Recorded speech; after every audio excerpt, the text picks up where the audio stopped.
네, 안녕하세요. 이번 시간에는 국내 총생산에 의해 두 번째 시간인데요. 우리가 지난 시간에 이 국내 총생산을 GDP라고 이야기한다는 것을 공부했습니다. 네, GDP의 그래서 의미와 측정 방법, 한계점에 대해서 알아보았는데요. 이번 시간에는 지난 시간에 배웠던 이 GDP의 개념을 바탕으로 경제성장이란 무엇인지 의미와 측정 방법, 그리고 경제성장의 영향에 대해서 학습하도록 하겠습니다. 먼저 처음 살펴볼 거는 이 경제 성장의 의미인데요. 여러분, 경제가 성장한다는 것은 무슨 이야기일까요? 네, 경제가 성장한다 라는 것은 GDP가 증가한다는 의미입니다. 네, GDP가 증가한다는 것은 GDP를 보면은 한 나라의 경제 규모를 알 수 있다고 했죠. 경제 규모가 커진다는 얘기예요. 네, 경제 규모 증가. 경제 규모가 커진다는 것은 다시 말하면 GDP는 한 국가가 생산하는 재화 서비스의 양인데요. 이 생산량이 늘어난다는 개념으로 이해할 수 있습니다. 네, 생산량의 증가로 볼 수가 있어요. 그러면 이 경제 성장의 정도는 어떻게 측정을 할까요? 네, 여러분 뉴스에서 보시면요. 경제 성장률이라는 개념이 나옵니다. 이거는 작년에 비해서 올해 GDP가 얼마만큼 증가했는지를 나타내는 건데요. 여러분이 성장의 정도를 키가 컸다 이러면 몇 cm 컸다, 몸무게가 증가했다 하면은 몇 킬로그램 증가했다 이렇게 나타낼 수 있는데, 경제 성장의 정도는 우리가 변화율의 개념을 사용해서 측정을 합니다. 변화율은 단위가 %예요. 그래서 이것을 바탕으로 경제 성장률을 측정을 하는데, 변화율이 무엇인지 잠깐 이해를 하고 넘어가도록 하겠습니다. 네, 변화율이라는 거는 이런 숫자가 예를 들어서 100에서 200으로 변했어요. 이러면 우리는 100만큼 증가했다라고 이야기할 수도 있어요. 하지만 이것을 %로 나타낼 수도 있습니다. 몇 % 증가했다 이렇게 표현할 수 있어요. 이 변화율은 어떻게 계산을 하냐 하면요. 원래 값을 쓰고요. 그 다음에 변화된 값에서 다시 원래 값을 빼주면 됩니다. 그리고 곱하기 100을 하면 변화율이 나옵니다. 그러면 이 경우에는 값이 얼마가 나오냐 하면 100이 나와요. 그러면 단위는 %라고 했으니까 100%라고 이야기할 수 있고요. 100에서 200으로 변한 경우에는 100% 증가했다 이렇게 표현할 수 있겠죠. 만약에 숫자의 변화가 없어요. 100에서 100으로 갔어요. 이런 경우에는 변화율이 어떻게 나올까요? 네, 100분의 100 마이너스 100 곱하기 100이 되겠죠? 그러면 값이 0%가 나옵니다. 0%로 나왔다는 것은 변화가 없다는 것을 의미하겠죠. 그러면 세 번째로 값이 작아진 경우 200에서 100으로 변했어요. 그러면 이 경우에는 변화율이 어떻게 나올까요? 네, 200분의 100 마이너스 200이 되겠죠. 그리고 곱하기 100을 해주면 이 경우에는 값이 마이너스 50%가 나옵니다. 그래서 50%만큼 감소했다 이렇게 표현할 수 있겠죠. 네, 여기는 증가한 경우고요. 첫 번째는. 그래서 우리가 변화율을 계산을 해보니까 이 변화율 값이 세 가지가 나온다는 것을 알 수 있어요. 네, 일단 원래 값보다 변화된 값이 증가한 경우, 그리고 그대로인 경우, 마지막으로 감소한 경우가 있습니다. 우리가 원래 값보다 이 나중에 값이 증가한 경우는 변화율이 이렇게 플러스로 나와요. 플러스 값으로 나오고요. 그대로 변화가 없을 때는 0이 나오고요. 감소한 경우에는 마이너스 값이 나옵니다. 네, 그래서 이 변화율의 개념을 이해하셨다면 여러분이 경제 성장률을 이제 계산을 하고 경제 성장률을 보는 방법을 이해하실 수 있습니다. 네, 그러면 경제 성장률의 개념에 대해서 살펴보도록 하겠습니다. 이 경제 성장률이라는 거는 결국 GDP의 증가율을 의미합니다. 네, 즉 작년에 비해서 올해 GDP가 얼마나 증가했는지를 나타내는 것이 경제 성장률이라고 볼 수 있습니다. 그러면 만약에 우리가 2020년 경제 성장률을 알고 싶어요.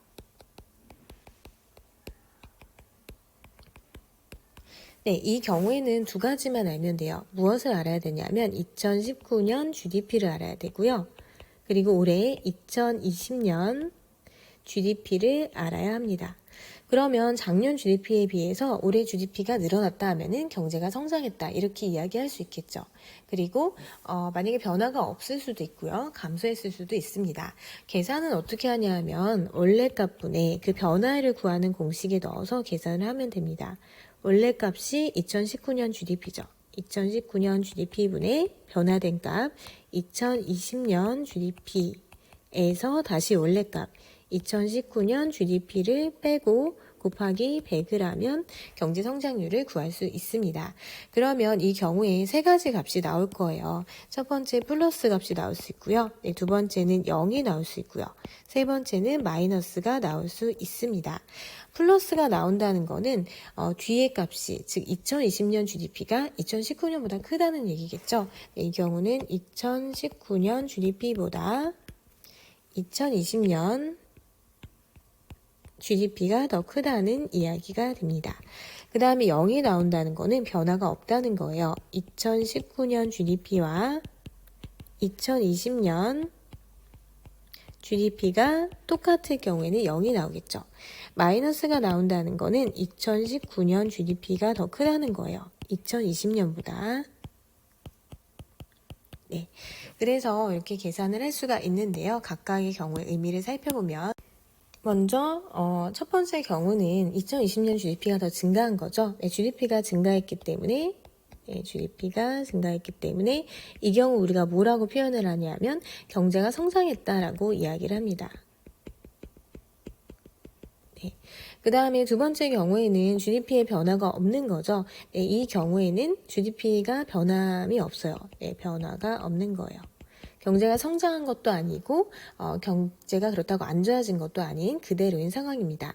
세 번째 경우는 GDP가 감소했어요. 그러면 이 경우에는 경제가 성장한 게 아니죠. 네, 경제가 안 좋아진 거예요. 이럴 때는 경제가 침체됐다. 네, 이렇게 표현을 합니다. 네, 그러면 우리나라의 경제 성장률은 어떻게 될까요? 네, 신문 기사를 보시면요. 우리나라 경제 성장률을 마이너스 1.0%로 전망한다고 돼 있네요. 네, 이 얘기는 뭐냐 하면 우리나라 경제가 이렇게 작년에 비해서 성장하지 않은 게 되겠네요. 네, 그래서 경제가 침체될 걸로 예상한다는 그런 기사가 있습니다. 다른 나라의 경우를 보면요. 네, 미국의 경우에 경제 성장률이 2020년 2분기에 마이너스 32.9%라고 합니다. 이거는 1947년 미국의 그 GDP 통계를 집계한 이후에 최악이라고 하는데요. 경제가 정말로 안 좋아졌다는 거를 경제 성장률 지표를 보면 알 수 있습니다.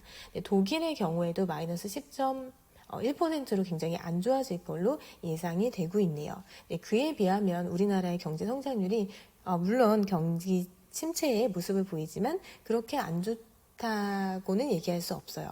네, 우리나라의 실제로 경제 성장률 추이를 살펴보면요. 우리나라는 단 한 번을 빼고 다 플러스 성장을 해왔습니다. 1994년부터 살펴보면요. 1998년에 마이너스 성장을 한번 한 적이 있어요. 그걸 제외하고는 다 플러스 성장을 해왔습니다. 1998년은요. 여러분도 잘 알다시피 IMF 외환위기가 발생했던 해입니다. 그래서 우리나라 경제가 이때는 안 좋았지만 그 다음에는 또 11.3%로 경제 성장률이 굉장히 또 높아졌거든요. 그래서 우리나라는 지금까지 계속 경제가 성장해 왔다라고 이야기할 수 있습니다. 네, 일본을 한번 살펴볼게요. 네, 일본의 경제 성장률은요, 플러스이기도 하지만 마이너스로 많이 떨어지고 있거든요. 우리가 일본의 경제를 흔히 잃어버린 20년이라고 하는데요. 이렇게 플러스 됐다가 마이너스 됐다가 이런 거를 반복을 해서 결국 GDP의 증가율이 거의 변함이 없어요. 그래서 경제가 성장하지 않은 그런 시기를 잃어버린 20년이다. 일본의 경제를 우리가 이렇게 표현하기도 합니다. 네, 그러면 경제 성장의 역량에 대해서 살펴볼게요. 경제가 성장한다는 것은 긍정적인 측면도 있지만 부정적인 측면도 있을 수 있습니다.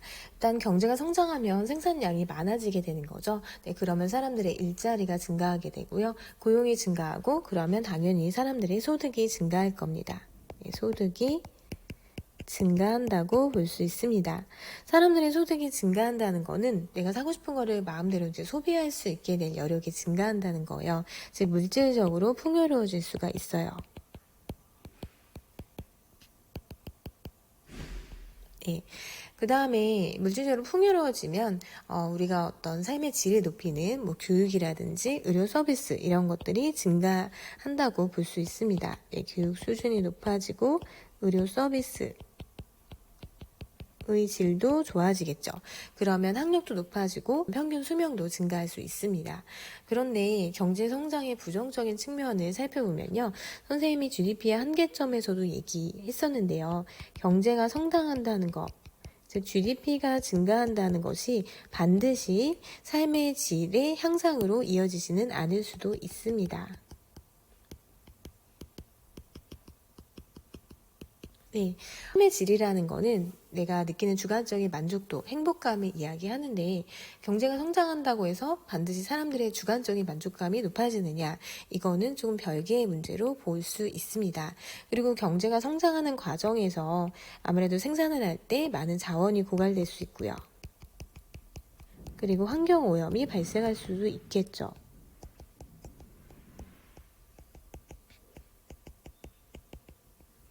네, 또한 경제가 성장하려면 사람들이 일을 많이 해야 돼요. 네, 근로 시간이 늘어나면서 여가의 가치는 줄어들 수도 있습니다. 그리고 이 경제 성장의 혜택이 골고루 분배되지 않을 수도 있어요. 네, 경제 성장의 혜택이 제대로 분배되지 않을 때 발생하는 문제가 빈부격차 문제가 발생할 수 있습니다. 그리고 계층 간의 어떤 갈등, 문제도 나타날 수 있겠죠. 네, 그래서 우리가 경제 성장은 물론 물질적인 측면에서 객관적인 지표로서는 좋아 보일 수 있지만 부정적인 점이 있을 수 있습니다. 네, 오늘 경제 성장에 대해서 공부했는데요. 네, 경제 성장은 GDP가 증가한다는 거, 그리고 GDP 측정은 경제 성장률, 변화율로 측정한다는 거, 그리고 경제 성장의 긍정적인 점과 부정적인 점에 대해서 정리해 두시면 되겠습니다. 네, 수고하셨습니다.